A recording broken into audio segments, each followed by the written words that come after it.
Badan Pengawas Pemilu Bawaslu Kabupaten Gianyar merespon cepat terkait adanya aktivitas sejumlah berbekal di Gianyar yang main mata dengan salah satu pasangan calon atau paslon. Dari hasil penelusuran Bawaslu Gianyar, sedikitnya ada 6 berbekal yang terindikasi dan sudah didatangi langsung ke rumah masing-masing oleh Bawaslu Gianyar.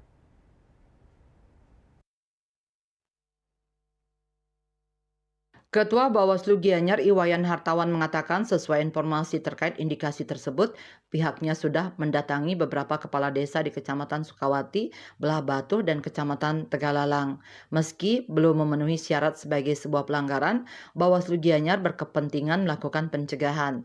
Hal itu dilakukan guna mencegah perbekal agar bisa memposisikan diri sebagai pejabat yang netral dalam hajatan pilkada.